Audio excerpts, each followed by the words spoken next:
Assalamualaikum warahmatullahi wabarakatuh. Video kali ini untuk memenuhi mata kuliah kewirausahaan di mana dosen pengampunya yaitu Ibu Wilianeta SEIMM, di mana topik pembahasan kali ini yaitu tentang konsep kanvas BMC dan cara penggunaannya yang disampaikan oleh kelompok 6, di mana anggotanya saya sendiri Sri Mulyani Anwar dan rekan saya Widari dan Maulana Usman dengan jurusan Manajemen Bisnis Syariah.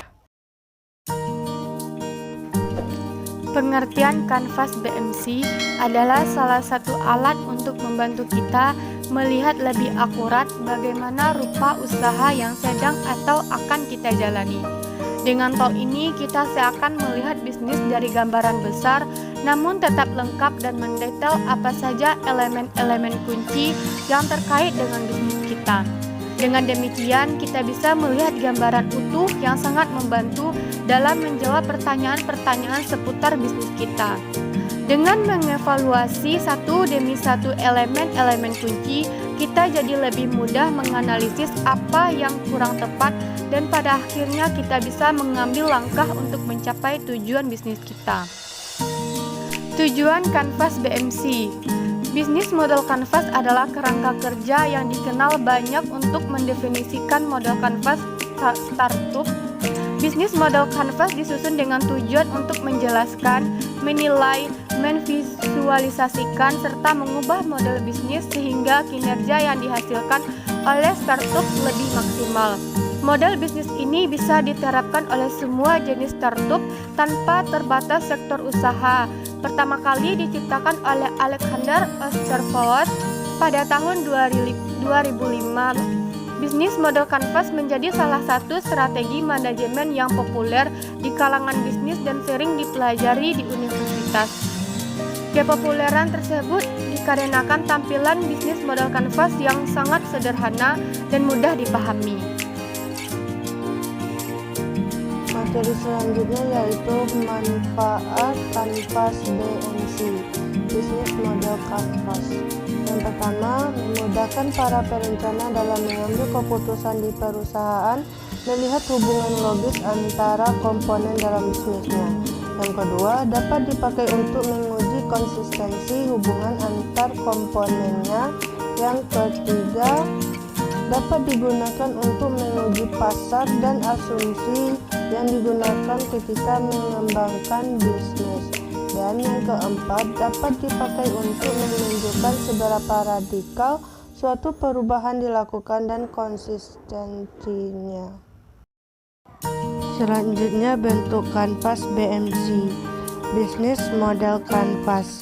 Yang pertama yaitu segmen pelanggan atau customer segment.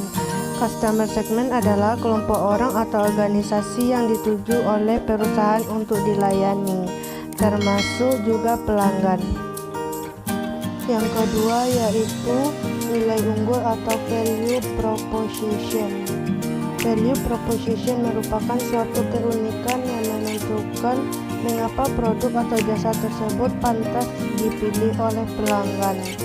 Alasan nilai unggul adalah alasannya yang membuat pelanggan beralih dari suatu perusahaan ke perusahaan lain. Ketiga, saluran atau channel.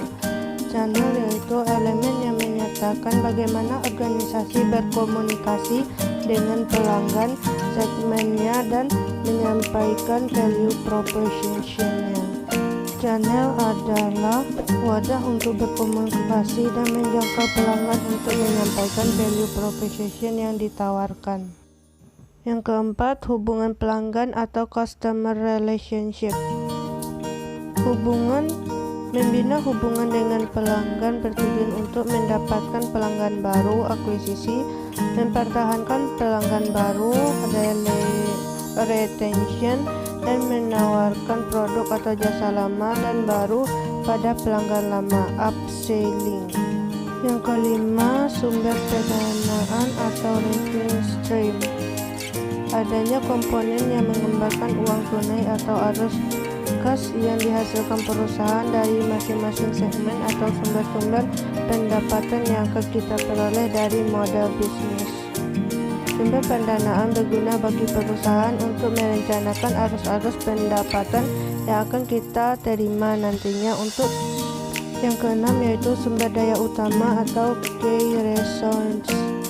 Komponen sumber daya utama menggambarkan aset-aset terpenting yang diperlukan agar sebuah model bisnis dapat berfungsi. Setiap bisnis memerlukan sumber daya utama. Sumber daya utama adalah sumber daya yang memungkinkan organisasi menjalankan resource aktivitas utama yang akan membantu pengusaha menawarkan nilai unggul, menjangkau pasar, membangun hubungan dengan segmen pasar, dan memperoleh pendapatan. Yang ketujuh, aktivitas utama atau key activities. Setiap bisnis yang ada memiliki kebutuhan aktivitas utama yang berbeda-beda tergantung dengan industri dan jenis usaha. Aktivitas utama menunjukkan bahwa kegiatan operasional yang harus dilakukan oleh pemilik usaha dalam mewujudkan suatu produk atau jasa unggul sesuai dengan segmen pasar yang disasar. Yang kedelapan, key partner atau mitra utama. Komponen yang menggambarkan jaringan pemasok dan mitra yang terlibat dalam bisnis model. Perusahaan harus menyadari bahwa usaha tidak akan terwujud dengan perusahaan sendiri.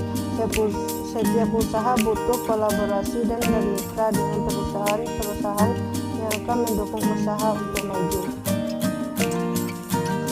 9. Struktur biaya. Komponen ini menggambarkan semua biaya yang dikeluarkan untuk mengoperasikan model bisnis, menjelaskan biaya-biaya yang muncul ketika mengoperasikan model bisnis tertentu, menciptakan, memberikan nilai, mempertahankan hubungan pelanggan, dan menghasilkan pendapatan menyebabkan timbulnya biaya. Setiap usaha akan berpikir semua meminimalisir biaya operasional untuk menghasilkan efisien dan menghasilkan margin laba yang tinggi. Tetapi hal itu tidak selamanya tetap untuk menghasilkan bisnis yang dorong atas penciptaan. Baiklah, saya akan melanjutkan bacaan dari pemateri sebelumnya. Mengaplikasikan kanvas bisnis model kanvas. Dalam pengaplikasikannya ada 3 hal yang perlu dilakukan, yakni yang pertama, dalam memetakan model bisnis, dimulai dengan mendefinisikan dan mengisi kotak customer segment. Lalu yang kedua, menganalisis kelebihan, kekurangan, peluang, dan ancaman dari masing-masing elemen model bisnis yang ada. Lalu yang terakhir, yang ketiga, menyempurnakan model bisnis atau membuat prototipe model bisnis lain.